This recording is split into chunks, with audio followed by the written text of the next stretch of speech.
The room was too silent to be innocent, and you felt it even before you understood why. A face in front of you remained motionless, but something invisible, almost undetectable, pierced the air and held your breath for an instant. It wasn't a word, it wasn't an obvious gesture, it was a micro-expression, a flash of intention so quick that your conscious mind didn't perceive it, but your instinct did. And from that instant, you were no longer the same. Your mind began to bend, even though you didn't understand why. Their gaze drifted down for a split second, as if gauging your vulnerability. An eyebrow rose slightly, allowing itself to dominate the room. The corner of their mouth trembled. Approval, contempt, or something even more calculated. Nothing lasted more than a blink, and yet each fragment of those micro-expressions settled deep within your psyche like silent codes. You felt the subtle pressure of a presence that seemed to know you better than you knew yourself. The manipulation began there, in the subtlety that no one admits to feeling. You tried to maintain control, but there was something indescribable guiding you to respond more gently, more receptively, more malleably. They didn't need to raise their voices, they didn't need to argue, they didn't need to prove anything. That half-second of expression was enough, so quick it hid from your reasoning, but not from your emotional submission. You wondered if you were exaggerating, if it was just your imagination. The truth? It was too late to realize. The seed had already been planted. The atmosphere grew dense, heavy, almost claustrophobic, even though no one had moved. You noticed your posture shifting, your body adjusting to the emotional territory they were silently constructing around you. It was like entering a room where someone had poured poison into a glass. You haven't drunk it yet, but you can already smell it in the air. The manipulator doesn't need to touch you. They simply allow you to absorb the meaning of these microscopic expressions. And the more you try to ignore them, the more they become fixed in your mind. Then for the first time, you realize you're not just looking at a face, you're looking at an emotional strategist. Someone who masters the silent language that governs human impulses, hasty decisions, invisible guilt, and fears you don't confess to anyone. The manipulator knows that words can be challenged, but micro-expressions are more lethal because they pierce your conscious defenses. And while you're trying to regain your composure, they're already shaping your next reaction. Deep down, you feel you've entered a game you didn't choose, and that the only way out is to see what, until now, has always operated in the shadows. The truth that no one admits, but which silently governs all human relationships, is simple, bitter, and unforgiving. Most power is not exercised through force, but through the invisible. The manipulator who masters micro-expressions doesn't just control faces.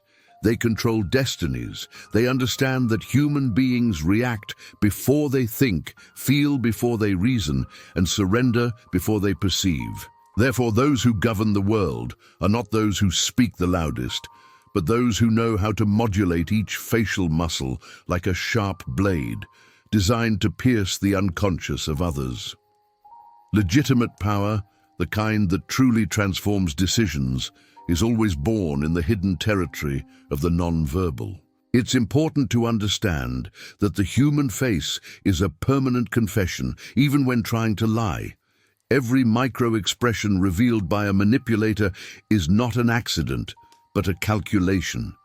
They know how to register fear for a microsecond just to instill urgency in you. They know how to demonstrate disapproval with lightning speed to make you seek approval without questioning. They know how to use an artificial glint in their eyes to make you lower your guard. The manipulator doesn't wait for the opportunity, they create it. While you're wondering what really happened, they're already 3 steps ahead, moving the pieces of the game you didn't even know you were playing. And there's a reason this is so effective. The human brain is an animal conditioned by invisible threats. For centuries, we survived by interpreting the fleeting expressions of our fellow humans, a furrowed brow, a tightening of the mouth, a flash of contempt. Ignoring such signals meant death. That's why, even in the 21st century, when someone displays a micro-expression of authority, fear, disapproval, or superiority, you react instinctively. Logic doesn't arrive in time to save you.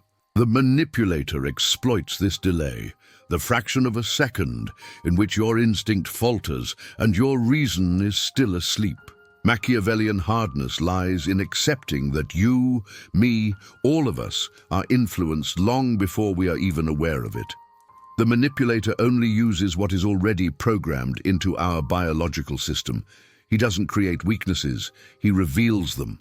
And by revealing them, he transforms them into weapons. When someone gives you a tiny, contemptuous smile and you feel the need to justify yourself, that's not bad luck. It's emotional engineering. When someone shows a hint of disappointment and you rush to please them, that's not kindness, it's conditioning.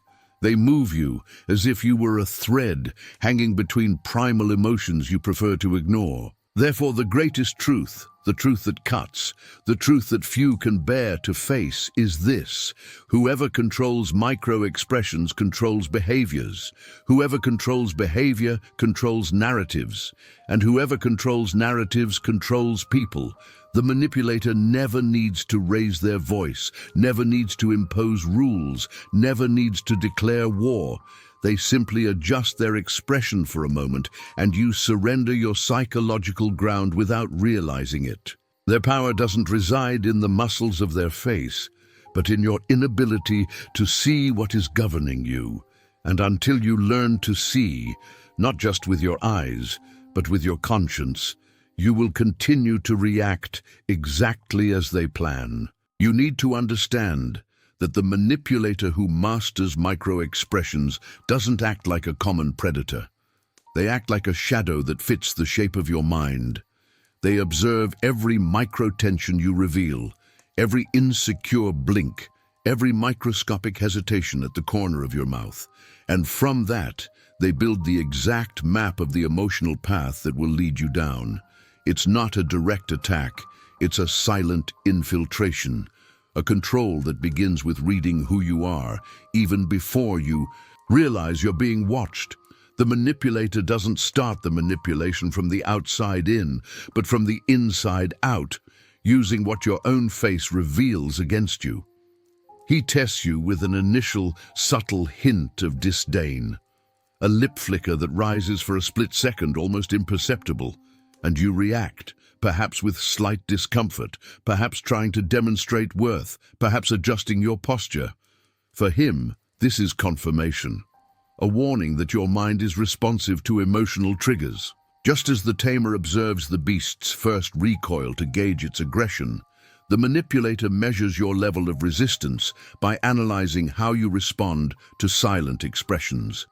From then on, he no longer needs to guess. He already knows how far he can go.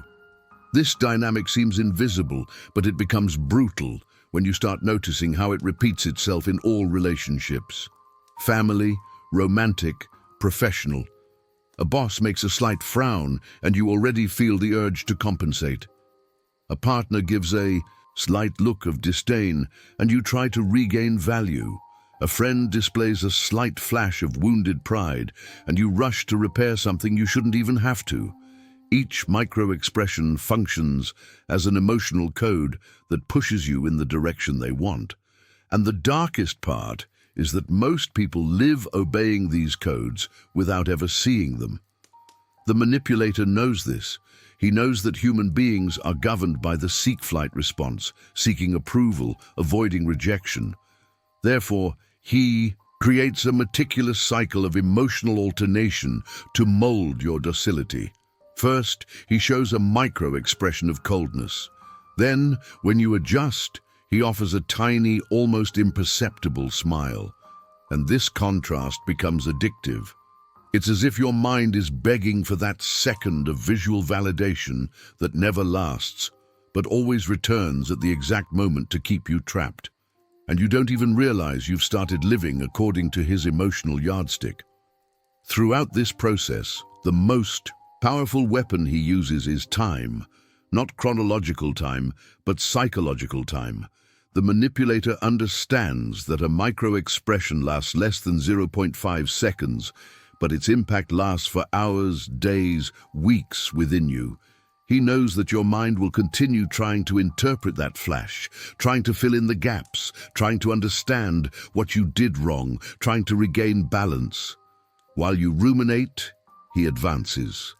While you try to stabilize yourself, he reorganizes your behavior. And, paradoxically, you still believe you're making your own decisions. The biggest lie is thinking that manipulation is always verbal, that manipulators have persuasive speeches, brilliant arguments, or captivating pronouncements. That's a Hollywood distraction. In the real world, the true manipulator is economical with words. He conserves energy because he knows that a 2-millisecond glance can contain more emotional information than a 2-hour conversation. He knows that the human brain processes the face before the speech, and that by influencing the emotional reading, he influences everything that comes after. The speech is just the curtain. The real impact comes from the expression. And this puts you before a grim dilemma. How to defend yourself against something you can't see. How to resist a language that has evolved to be detected only by your instinct, not your reason. How to confront a predator that doesn't scream, doesn't threaten, doesn't expose itself. It only transmits its intention in such a subtle way that your consciousness, too slow to awaken, only does so when it has already been influenced. The uncomfortable truth is that defense begins when you take responsibility for what you feel, when you recognize that your automatic emotion is neither holy, nor wise, nor infallible. It is merely vulnerable. From the moment you learn to slow down internally, even when the manipulator speeds up their responses, you begin to break down their logic. You realize that that micro-expression of disapproval doesn't need to affect you. You realize that that micro-disdain doesn't need to diminish you. You realize that that micro-fear in their eyes isn't yours. And when you separate what you feel from the projected intention, something changes. The manipulator loses their first weapon, then they lose the second, then they lose the third, because everything they use against you stems from your automatic reaction. When that reaction doesn't come, they become vulnerable. It is at this moment that the game changes, not because you confront the manipulator forcefully, but because you force him to reveal his true dependence. He needs your instinct, not your intellect. He needs your impulse, not your clarity. He needs your emotional urgency, not your strategic calm. And when you observe all this coldly, he realizes he has lost the advantage. His face begins to betray him, ironically, through the same signals he previously used against you. His jaw clenches, his blinking accelerates, his gaze seeks confirmation, his micro-expression turns against the creator, and then it becomes clear. The manipulator was never as powerful as he seemed. He was simply using your own mind against you. And from the moment you learn to see what previously operated in the shadows, manipulation ceases to be a prison and becomes just another piece on the board, a piece that you now also know how to move. You never notice the beginning of the control. It's born as a faint shadow, a detail, a feeling that passes too quickly to be understood, but slow enough to leave a mark. The manipulator knows that emotional chaos doesn't begin with shouting, dramatic beginnings, or obvious confrontations. It begins with doubt, and doubt is born from the gaze, a micro-expression of uncertainty directed at you, a tiny raised eyebrow as if your presence were questionable, an almost sigh that doesn't quite exist, but that your mind interprets as failure, guilt, or inadequacy. That's how they plant the root of control, a root that grows while you try to rationalize something that was never rational. He uses micro-expressions as calibrated weapons to provoke progressive destabilization. Imagine you say something simple every day, and then for a split second, his face displays a micro-disdain so quick that your consciousness doesn't register it. But your body perceives it. Your internal muscles contract, your voice loses firmness, your chest tightens because in that instant you feel you've done something wrong, even if you don't know what. The manipulator observes this coldly. He sees how your shoulders slump slightly, how your gaze seeks approval, how your entire body loses a degree of autonomy. For him, this is gold. It's proof that your mind responds to the invisible stimulus. From that point on, he no longer needs to be explicit. He simply leads you. You try to adjust. You try to be more careful with what you say, what you do, how you behave. And without realizing it, you begin to mold your posture around micro-expressions that were never confessed, but were always felt. With each micro-disapproval, you shrink. With each micro-pity, you blame yourself. With each micro-superiority, you submit. It's a slow, almost hypnotic process that makes you believe you're just avoiding conflict, when in reality, you're being conditioned like a lab animal. The difference is that the lab is emotional, and the bars are internal. The manipulator alternates stimuli with surgical precision. When he realizes you've adjusted too much, that you're already receptive, he offers a tiny smile, minimal, restrained, almost enigmatic. And this small gesture feeds you as if it were infinite validation. A feeling of relief invades your body, and without realizing it, you begin to seek that tiny smile like an addict seeks a fix. He never gives it in full, never delivers complete approval. Only fragments, only crumbs, because he knows that emotional addiction is cultivated in intermittency, not abundance. The reward is only valuable when it is scarce. At the same time, he controls the emotional environment through pauses, silences, and subtle movements. A gaze that lingers half a second longer on your face, a micro-tension in your lips when you justify yourself, a slower blink when you try to argue. These signals function as invisible barriers that delimit how far you can go without being punished. The manipulator doesn't need to say no. He simply makes his face say it for him in micro-doses of disapproval, strategically distributed, and you, sensitive to the silent threat, retreat. Retreat again. Retreat even further. Retreat until you no longer recognize where you were before being molded. Deep down, you begin to suspect that something is wrong. You feel like you're always on alert, always trying to predict reactions, always uncomfortable, always watching yourself as if you were about to make a mistake. It's like walking through a minefield where the explosives make no noise, they only cause guilt. And guilt is the perfect prison because it doesn't require surveillance. The victim watches over themselves. That's the manipulator's dark genius. They replace external authority with an internal self-censorship that you accept as if it were natural. But there's an even deeper point to this psychological game. Microexpression not only controls your outward behavior, but also shapes your internal identity. Gradually, you begin to believe that you are truly insufficient, inadequate, or weak, because your brain interprets constant microexpressions of disapproval as objective data. It creates narratives to justify the feeling. It fabricates stories to make sense of the discomfort. Thus, the manipulator controls not only your actions, they control your beliefs about yourself. And once they control your beliefs, they control everything. That's why the process is so devastating. Not because it's noisy, but because it's silent. Not because it's visible, but because it's imperceptible. You become a prisoner of reactions you don't understand. You start acting as if you're always almost being accepted, always almost doing the right thing, always almost being enough. This almost is the cruelest instrument of emotional manipulation. It keeps you active, keeps you striving, keeps you fighting for crumbs that should never have value.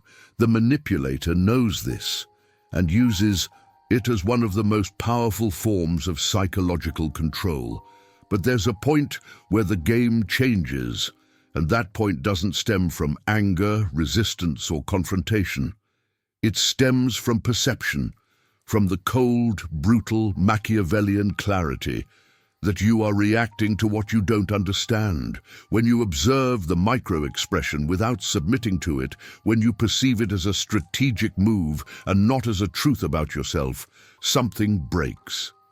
The manipulator loses the monopoly on interpretation, loses the monopoly on narrative, loses the monopoly on meaning.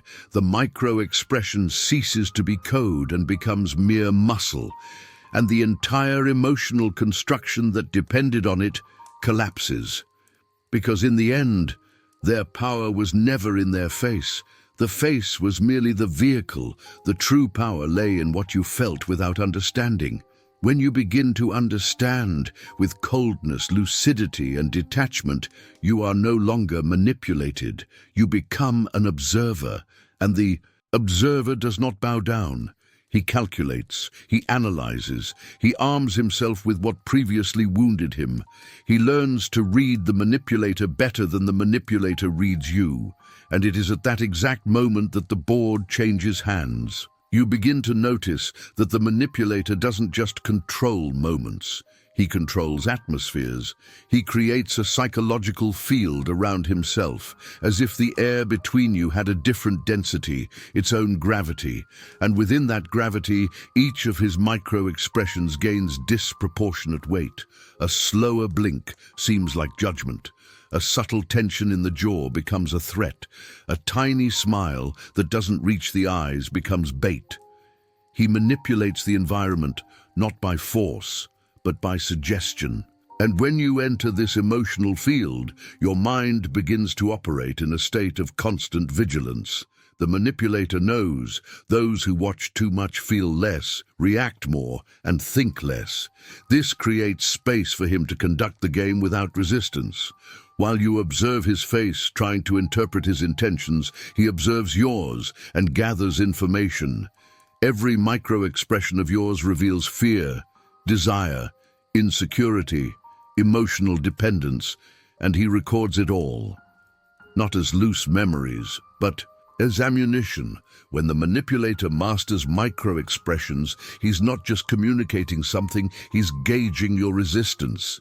Your retreat becomes weakness, your hesitation becomes opportunity, your silence becomes territory. He becomes a kind of emotional engineer, operating in a zone where logic doesn't reach, but vulnerability always arrives first.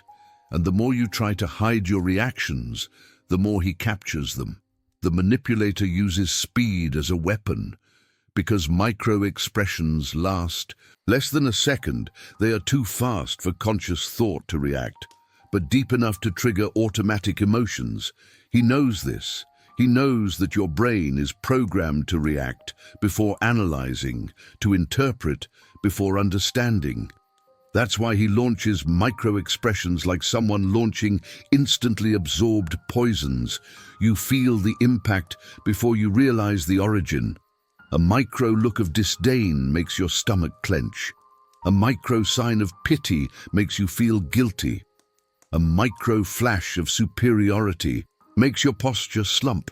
All this happens without you being able to name it, and the manipulator creates predictability from this disorder. If you react predictably, you can be controlled. He alternates stimuli like one alternates temperature, warming with minimal approval, cooling with sudden disdain. This alternation is calculated because human beings become highly obedient when seeking to recover a lost positive emotional state. The manipulator creates the loss and then offers the possibility of recovery, never the recovery itself. He gives clues, not answers. He gives crumbs, not nourishment. He gives fragments of approval, not real acceptance. This makes you strive, and this effort is the foundation of control. The manipulator knows that the victim who works to be approved automatically becomes submissive. But the game gets deeper when he starts using micro-expressions to induce internal narratives. Imagine you say something neutral, and he lets slip a micro look of negative surprise. You feel like you said something wrong. Imagine you express an idea and he makes a micro smile of disgust, so quick it seems non-existent. You feel ashamed of what you just said. Imagine you take a stand and he gives you a condescending micro smile. You feel small. That's how he rewrites the way you see yourself, by saying nothing, just letting his face suggest that you should doubt yourself. And repeated self-doubt becomes identity. Gradually, you begin to censor yourself. Before acting, you start to avoid opinions, you start to give up emotional territory, you start to fall silent. You think you're avoiding problems, but you're being molded. You're being tuned like an instrument to play the music he wants to hear. And the manipulator knows that true submission is not the one that is imposed, but the one that is internalized. When the victim believes they are choosing to act submissively, then control becomes absolute. His face, with its mathematical movements, constructs this path. But there's something even more sinister about how he operates. The manipulator uses not only his own micro-expressions, but also yours against you. He creates situations that provoke quick reactions on your face, micro-expressions of fear, discomfort, guilt, confusion. And when you react, he reads it, not to understand, to exploit. He perceives your deepest fears because they appear before you can hide them. He sees your insecurities surface before you can formulate an excuse. He detects your vulnerabilities the instant your body tries to disguise them. And you don't even know you're being watched. This type of manipulator is silent because silence amplifies the impact. He doesn't confront, he doesn't accuse, he doesn't explain. He just looks. And in that look, which lasts an invisible interval, he delivers messages that force you to recalibrate emotionally. Silence becomes the frame for micro-expressions. The absence of words leaves room for you to interpret everything as your fault. And when the victim takes responsibility for what they didn't understand, they become perfect to be controlled. The pinnacle of his strategy is simple: to transform you into someone who tries to read him before living their own life. He makes you feel like you need to predict his reactions, that you need to avoid disappointing him, that you need to function perfectly, not because he asked you to, but because his face taught you that. He creates a version of you that lives reacting, never acting, a version that lives tense, never spontaneous, a version that lives calculating, never free. And the more you try to be what he approves of, the further you drift away from yourself. But this is where the turning point begins, silent, profound, and inevitable. One day you realize something. His micro-expressions aren't reflections of your inadequacy. They're projections of his fragility. The quick disdain isn't superiority. It's disguised insecurity. The controlling glance isn't strength.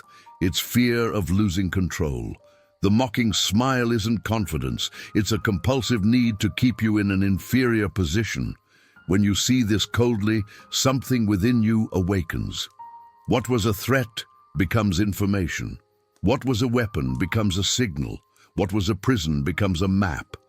When you begin to see the manipulator for who they truly are, someone who relies on your emotional instability to survive, the entire structure of the game trembles. You stop reacting. You begin to observe.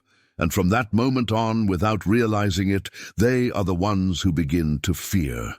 Because micro-expressions reveal everything, including the fall of power. You realize the manipulator is starting to change when you feel you've lost the first thread of control. It's almost imperceptible, but it's there.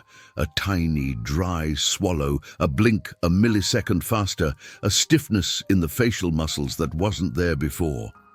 He tries to hide it, of course. He believes he's still in control. He believes he can still bend you to his will with the same tricks.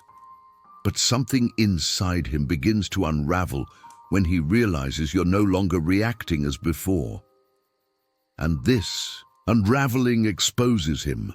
The predator, for the first time, shows his raw flesh, and you begin to realize that his power was never absolute. It was just too fast for you to question it.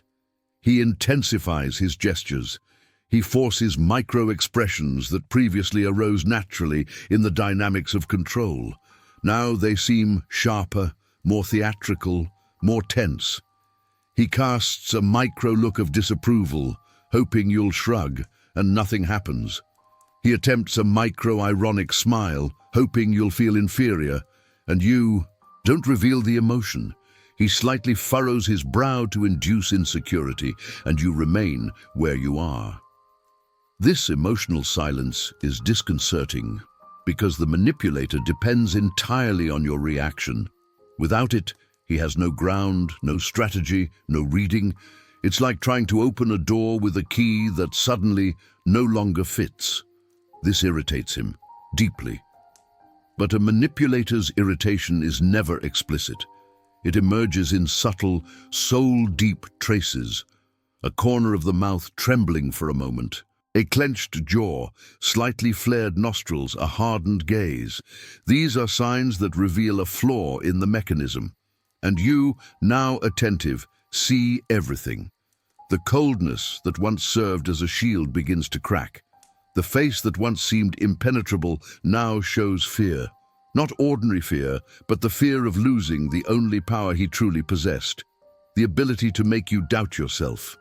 He tries to regain control with a more aggressive strategy. He exaggerates expressions that were previously subtle. Micro-disdain becomes veiled contempt.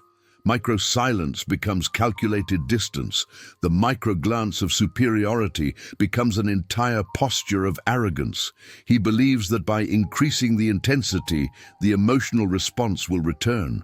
But he doesn't understand yet that you are no longer the same person, that something in your mind has been rebuilt without him realizing it. Now you see the act. Now you see that each of his gestures is a desperate plea to maintain power. And this realization destroys the charm, destroys the hypnosis, destroys the influence. Meanwhile, the manipulator begins to use another weapon, silent guilt. He looks at you as if you've changed, as if you're acting wrongly, as if you've become cold, insensitive, ungrateful. He tries to transform your evolution into failure. Every micro-expression of his suggests that you've lost something, that you're no longer as receptive, as good, as connected. But you already recognize this trick, the trick of projecting loss to regain control, the trick of using negative emotion as a chain. He tries to pull you back to the version he managed to manipulate, but that version no longer exists. He's dealing with someone who has come to see through the mechanism. And when you don't reciprocate, the manipulator enters the most dangerous phase, the phase of emotional turmoil. Their micro-expressions become erratic. The messages contradict each other. One moment they show micro-affection to try and regain intimacy. Next they display micro-coldness to test boundaries. They smile with their lips, but their eyes remain still. They feign calm, but their eyelids tremble. They try to demonstrate detachment, but the muscles in their neck betray tension. It's an internal collapse hidden behind an external charade, and for the first time, you see it without the veil of manipulation. This moment is crucial, because it's here that the manipulator's structure begins to fully reveal itself. You realize that he doesn't master micro-expressions through emotional genius, but through a pathological need for control. He learned to manipulate because he doesn't know how to exist without governing. He learned to mold people because he can't bear to lose emotional territory. He learned to control faces because he could never control himself. Each micro-expression he uses is armor to hide his own fragility, a fragility so profound that when you stop reacting, the armor rusts, and you begin to realize that there's a universal pattern among all manipulators of this type. They always believe their targets will never awaken. They become trapped in the illusion that the victim will remain vulnerable forever. And it's this belief that makes them never prepared to deal with someone who awakens, someone who begins to observe instead of feel, to analyze instead of absorb.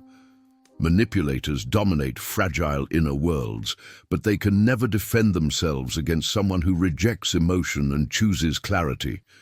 At this point, something even deeper happens. You not only see the manipulator, you see yourself.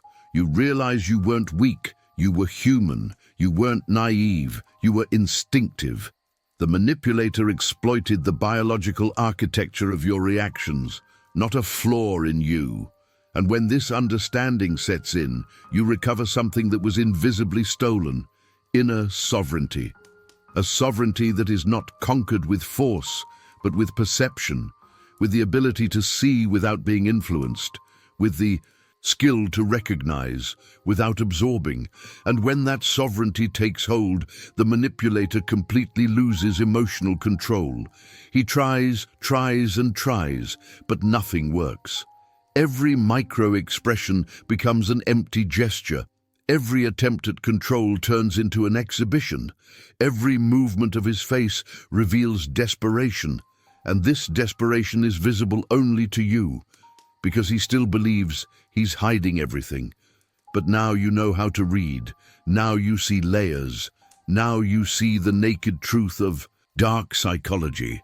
The manipulator lives in eternal dependence on the reactions he provokes. And when you don't react, he crumbles. And this silent and inevitable collapse marks the beginning of his downfall and the rebirth of his power. When the manipulator loses face, he loses everything. And when you gain awareness, you win the entire game. You begin to notice that the manipulator is trying to regain lost ground through one last strategy: creating controlled emotional chaos. He realizes that isolated microexpressions are no longer effective, so he starts combining them in sequence, like quick blows designed to confuse your perception. First, a micro look of sadness to generate guilt, then a micro frown to generate doubt. Next, a micro-paternalistic smile to try to reinstate dependence. And finally, a micro-contempt as silent punishment. He orchestrates all this in seconds, believing that speed will disarm you. But now you observe like a surgeon who sees every layer of flesh. You see the mechanism, you see the intention, you see the fragility, and nothing he does breaks your clarity. The manipulator then tries to alter the emotional architecture of the environment. He changes his tone of voice, his posture, the frequency of his gaze. He starts speaking more slowly, believing that the slowness will make you look for signs of approval on his face. Or he speaks faster, believing that the speed will put you in a state of tension again. But none of these tactics penetrate the barrier you created, the barrier of discernment. Before, his micro-expressions shaped your emotions. Now they only confirm your evolution. Each attempt at control becomes self-incrimination. Each attempt at threat becomes exposure. Each attempt at manipulation becomes evident weakness. He notices this, and the silent panic begins. A kind of despair that doesn't manifest in tears or screams, but in micro-expressions that betray him at the slightest carelessness. The whites of his eyes become more exposed. Blinking becomes more frequent. His breathing changes. The muscles around his mouth lose synchronicity. He starts looking at you and then looking away repeatedly, as if searching for an escape route within his own mind. The manipulator realizes he has lost control when he begins to observe himself while manipulating. And this sudden self-awareness is devastating for someone who has always depended on the automatism of their own psychological game. He then tries to reverse the script. He begins to act like a victim. A tiny tremor appears on his chin, almost imperceptible, suggesting sensitivity. His eyes become slightly moist, not from emotion, but from calculation. His facial expression attempts to convey hurt, disappointment, abandonment. He hopes you will back down, that you will doubt your own strength, that you will return to the emotional territory where you were easily led. Manipulators know that one of the most effective weapons is to invert the narrative. When they realize they have lost authority, they try to transform themselves into the wronged party. But you no longer feel the impact. You see the performance, the desperate attempt to regain emotional control through pity. Seeing this clearly is liberating and deadly to his plan. From this point on, the manipulator enters the phase he fears. Most the phase of emotional inconsistency. He no longer knows which route to take. Approval, coldness, distance, too close, silence, pressure. He tries everything. But each strategy only generates more wear and tear. For him, not for you. Because now you read everything with surgical precision. You see that his smile lasts a little less than it should, that his eyes don't follow the movement of his mouth, that his eyebrow rises a millimeter too early, that his breath catches before he can form a sentence. Signs that have always been there, but that you have only now learned to interpret. He is no longer manipulating you, he is exposing himself. And the reason for this exposure is simple. Manipulators don't cope well with the loss of control because their sense of identity depends on it. They don't manipulate for aesthetic pleasure, but out of a need for emotional survival. Without the feeling of dominance, they crumble internally. And this crumbling appears first on their face, in the only place where they believed they were completely protected. You see micro-expressions of fear, micro-expressions of irritation, micro-expressions of despair, micro-expressions of inadequacy. They try to disguise them all, but each one escapes like cracks in a broken mask. At this point, a profound insight begins to dawn on you, something that changes everything. You realize that the micro-expressions that had previously dominated you weren't signs of his strength, but signs of neediness. The subtle contempt stemmed from a need to feel superior, not from the certainty of possessing it. The subtle, judgmental gaze came from his own insecurity, not from a higher consciousness. The subtle, ironic smile came from a desperate attempt to maintain hierarchy, not from true conviction. The manipulator was never an emotional fortress. He was a glass castle that you believed to be steel. You also realize that the manipulator relies on a predictable emotional cycle. Stimulus, reaction, reinforcement. When you break one of these steps, the entire cycle collapses. Their micro-expressions lose meaning. Their face loses authority. Their psychology loses structure. And for the first time, you understand the most Machiavellian truth of all. The manipulator never had control over you. He only made you believe he did. It is at this point that a silent force grows within you, a force that is not aggression, not revenge, not an inflated ego. It is lucidity. It is inner mastery. It is the rare ability to observe the game without being consumed by it. You become a strategist, not a target, an observer, not a victim, cold, not cold with pain, cold with clear vision. And as you rise again from within, the manipulator attempts one last move, a tiny, pleading glance, unconsciously asking you to become manipulable once more. But you don't go back. You can't go back. Because now you see his face, and your own, with the precision of someone who has awakened to what has always operated in the shadows. You realize that the atmosphere around you no longer belongs to him, it belongs to you. But the manipulator still doesn't understand this. He persists. He tries to hold on to the last shred of power he thinks he still has. And it is at that moment, on that threshold between his ruin and your rise, that psychological climax it begins. A point where everything that has been built up, manipulation, silence, micro-expressions, tension, converges into a single revelation.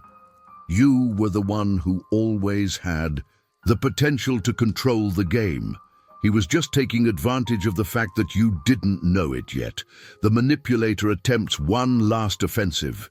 He brings his face closer, decreases the distance, reduces the space between you to try to re-establish territorial dominance. His eyes search for your micro-expressions like a hungry hunter trying to smell fear before attacking.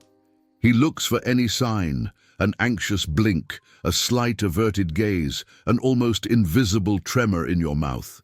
He seeks any evidence that you are still reactive, but he finds none.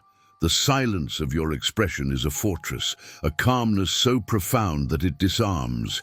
And this silence terrifies him, because manipulators don't know how to deal with those who don't flinch. He persists. He furrows his brow slightly, trying to create tension.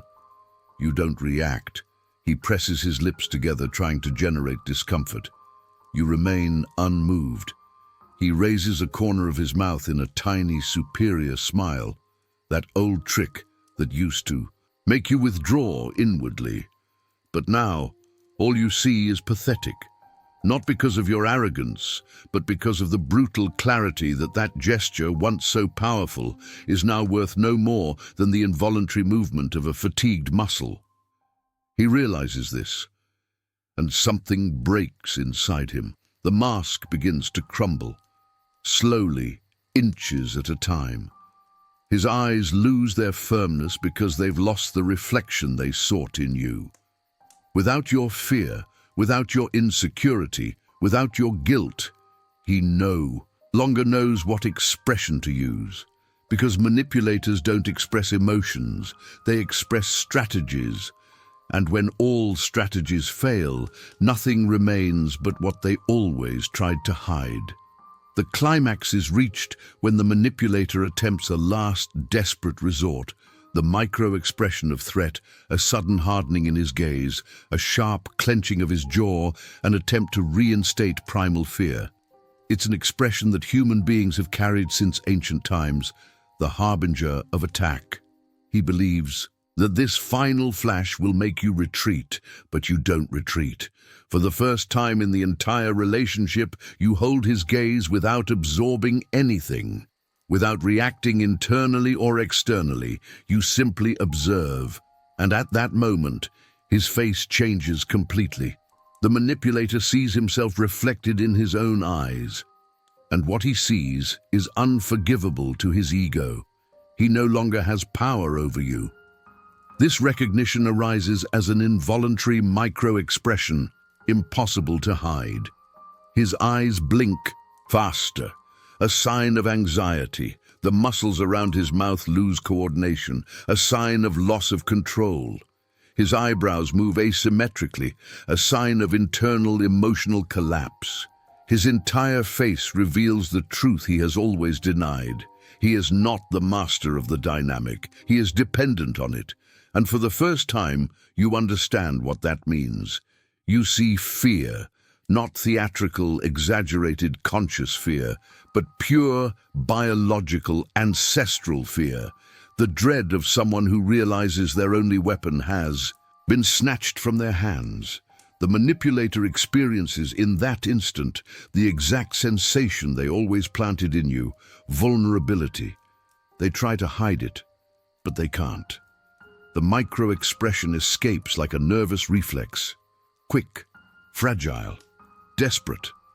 That micro-expression of his, that fear, is the climax. The moment the game turns upside down, the manipulator tries to regain control, but there's no ground left. He casts pleading glances, unconsciously begging you to return to your old role.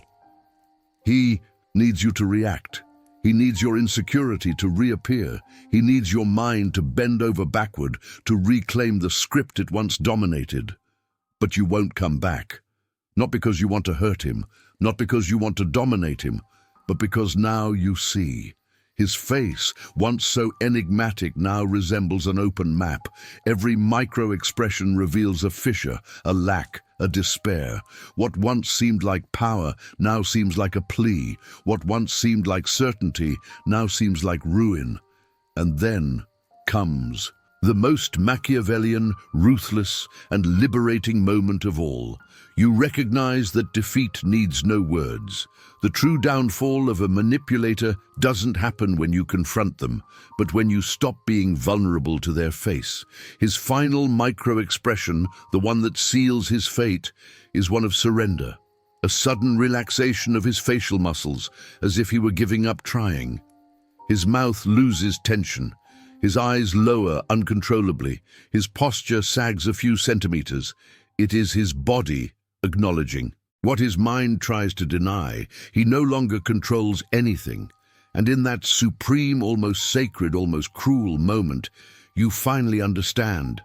The manipulator doesn't fall when you defeat him. The manipulator falls when you wake up. His downfall isn't explosive. It's silent, invisible, psychological. He realizes he can no longer access you through the subconscious. He realizes that his weapons have become useless. You realize you've become unreadable, and the illegible is untamable. You can sense, without needing to say anything, that the tables have turned, and the only thing the manipulator had left, their influence, died before your eyes. This is the climax, the psychological death of his control, and the rebirth of your inner power. When the manipulator loses face, he loses the entire kingdom. The transformation begins silently, almost ritually. There is no explosion, no theatrical victory, no need to step on the manipulator's rubble. True ascension is not born of revenge, it is born of lucidity. And you are lucid now. For the first time since it all began, your mind is no longer conditioned by external micro-expressions. It is aligned with the center, firm, self-aware. You breathe with a different depth, not because you defeated someone, but because you recovered something. Inner territory, a territory that was always yours, but which was dormant, forgotten, hijacked by reactions you didn't understand. The feeling is strange at first. The absence of guilt feels like silence. The absence of fear feels like space. The absence of tension feels like power. You notice that something monumental has changed within you. The other person's face no longer shapes you. And it is here that the true transformation takes hold. Your facial expression, once reactive, becomes neutral and solid, not cold with trauma, but cold with strategy. You no longer need to read approval in anyone. You don't need to guess hidden emotions. You don't need to anticipate disapproval. The manipulator can make whatever micro-expression they want. It no longer penetrates. It no longer defines. It no longer dictates paths. This inner change begins to affect all your environments. People who once dominated you with looks of superiority now seem predictable. People who used subtle expressions of guilt to manipulate you now seem transparent. You begin to perceive the emotional theatrics of each person, not as an attack, but as a structure. And this perception gives you an advantage, because you no longer react to hidden intentions. You see them, and when you see them, nothing controls you, nothing moves you without your permission, nothing diminishes you. You carry something new in your gaze, something few have the courage to develop, impenetrable presence, a presence that doesn't need to shout, doesn't need to prove, doesn't need to justify itself. It's the kind of force that dismantles manipulators instantly, not because you confront them, but because you expose them. And manipulators don't survive exposure. They need the shadows, the unspoken, the undetectable, and you now live in psychological clarity, a clarity that cuts, that dissipates, that disarms. Now you understand that emotional defense isn't a shield, it's a filter. You select what enters, control what affects you, define what deserves a response. Micro-expressions, once weapons against you, become tools you can interpret without absorbing them. You become a reader, not a target. And that is the greatest psychological power a human being can achieve. The ability to see without getting hurt. The ability to observe without being moved. The ability to recognize intention without internalizing emotion. And that's precisely why, from this moment on, you not only end the manipulator's cycle, you become someone impossible to manipulate. Your mind no longer operates on emotional autopilot. It operates on strategic awareness. That's what Machiavelli always said. It's not the strongest who wins, but the most aware who wins. And now you are aware of what once governed you. You master what once controlled you. You read before you feel. You analyze before you react. You decide before any emotion is planted within you. And now, the final message. If this video uplifted you, opened your eyes, and gave you clarity about the dynamics that operate in the shadows, then you know what to do. Leave a like. It tells the algorithm that you're interested. Subscribe to the channel, because here you evolve, video after video. And comment with just one word, the mark of those who never turn back. Awakened. This is your anchor, your seal, his silent declaration of power. The manipulator falls. You ascend.